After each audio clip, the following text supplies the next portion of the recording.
네, 최기상 의원님 감동적인 질의였습니다.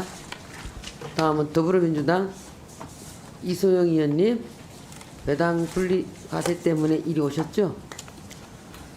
아니요, 뭐 꼭 그렇진 않고 국가 경제 전반에 대해서 좀 배우고 박유철 싶어서 의원님께서 왔습니다. 아까 질의하실 때 제가 이렇게 옆에서 이렇게 살짝 보니까 막 되는 것 같은데 한번 질의해 주시기 바랍니다.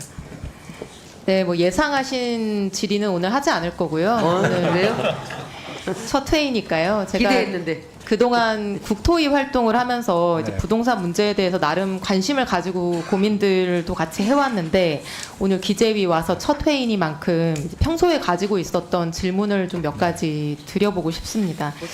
먼저 한은 총재님께 질문 좀 드리고 싶은데요. 이게 뭐 답이 있는 질문은 아니고 답답하실 거 알면서 이제 질문 드리는 건데 이제 저도 부동산 공급 대책이나 뭐 전세 사기 대책, 미분양 대책 뭐 각종 갖가지 이제 대책들을 쭉 지켜봐 왔는데 작년부터 부동산 시장이 심상치 않았던 거는 사실이고 하는 업무 보고 자료에도 자세히 지적이 되어 있더라고요.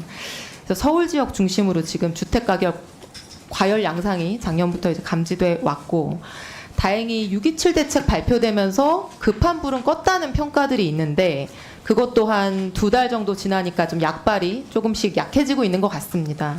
그래서 최근에 보니까 8월 11일 조사 KB 자료 기준으로 보면은 이제 주간 상승률 높은 구가 이제 벌써 0.46%까지 올라왔고 전년 말 대비 상승률도 높은 곳이 14%, 13% 이렇더라고요. 그래서 이제 조금 위태로운 상황인 것 같은데 총재님 한국은행 수장이시기도 하고 또 금리 결정하는 금통위 위원장이셔서 아마 이제 고민이 많으실 거라고 생각이 되는데 지금 좀 시급하게 필요한 정책이 뭐라고 생각하십니까? 제가 이소영님 좋은 질문해 주셨는데 제가 금통위가 다음 주에 있어서 네. 제가 어떤 발언을 하면 시장에 미치는 영향에 있어서 자세히 말씀 못 드리겠습니다. 이해합니다. 예, 네. 저는 지금 말씀하신 수요와 공급 외에 서울로 집중되는 그 유입을 네. 막는 정책도 같이 일어나야 된다고 생각합니다. 네, 구조적으로는 그렇죠. 지난달이죠. 7월 10일 날 이제 금통위 결정문을 보니까 향후 통화 정책은 이제 성장 하방 리스크 완화를 위해서 금리 인하 기조를 이어 나가는데 여러 정책 상황 변화와 물가 흐름이나 이런 것들을 이제 점검하면서 하겠다 이렇게 적혀 있더라고요. 그래서 제가 이제 이걸 읽었을 때는 금리 인하는 해야 되는 상황인데 성장률 때문에 그로 인한 부동산 가격 상승이나 가계부채 증가나 이런 것들이 우려돼서 솔직히 못하고 있는 상황이다. 이제 이런 말씀으로 읽혔고요. 답변을 안 주셔도 되고. 시기를 조정하고 있습니다. 네, 그래서 이제 지금 금리를 내리자니까 주택 가격이 걱정이고 또 금리를 동결하자니 성장률이 걱정이 이제 그런 딜레마 상황이시라고 보이고요.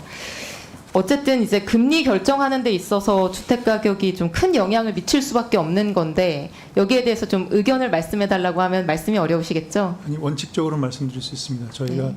저희가 한국은행의 주요 목표는 물가 안정입니다. 그래서 물가가 안정된 상황에서는 저희가 금융 안정을 보는데 지금 우리나라 부동산이 가계부채와 연결돼 있고 서울 지역에 기본적으로 우리나라 인구의 50%가 이상이 살고 있기 때문에 다른 나라와 달리 부동산 가격이나 가계부채에 조금 더 웨이트를 두고서 통화정책을 하고 있는 건 사실입니다. 네, 알겠습니다.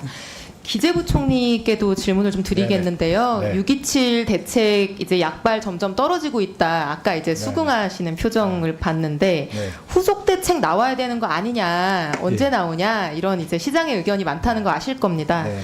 6.27 이후에 후속 대책 준비되고 있습니까? 예, 지금 준비하고 네, 있습니다. 언제쯤 발표되나요? 지금 저희들이 다양하게 이렇게 좀 대책을 마련해야 될 것 같아서요. 지금 뭐 여러 아이디어도 구하고 또 이렇게 전문가 간담회 정도 하고 이렇게 해서 지금 관계부처가 지금 준비 중에 있다는 말씀. 빨리 발표되는 게 좋을 것 같습니다. 최근에 네네. 지표들을 보면요. 네네. 그리고 총리님 아까 이제 그 앞선 질의 답변하고 좀 관련된 내용인데 네. 저는 이제 우리 사회가 너무 오랫동안 부동산 불패 신화가 이어져 오다 보니까 국민들 자산이 이제 부동산으로 좀 비정상적으로 편중되어 있다고 보는데 아마 다들 공감하실 거고 한국은행이 이제 매년 발표하는 국민 대차 대조표 2024년 말 자료를 봐도 우리나라 국민 순자산이 부동산 80% 편중되어 있고요. 가계 물론 이제 여기 비영리 단체도 포함되는 지표긴 한데 이걸로 좁혀봐도 74.6%가 부동산.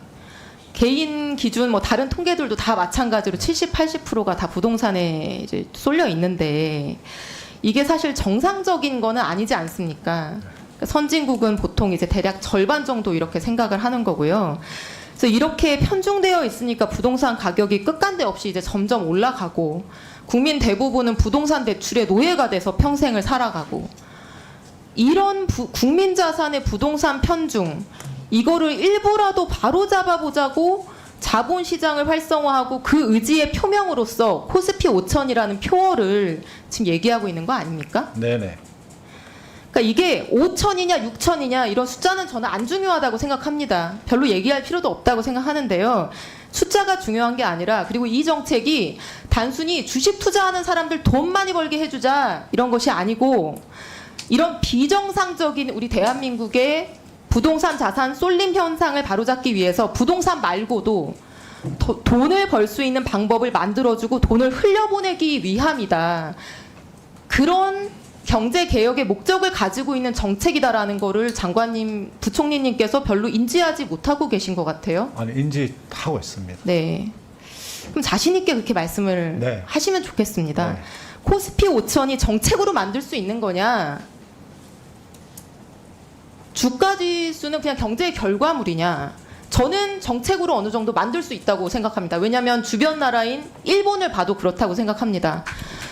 부총리님 지금 저희 코스피 뭐 3,200 정도라고 하는데 소위 PBR이라고 하죠. 주가 순자산 비율이 우리나라 얼마인지 아십니까? 10 정도 안 되네. 1.0입니다. 대만이 얼마? 2.4. 일본이 1.6. 브라질, 태국도 1.6, 1.7. 신흥국 평균이 1.8입니다.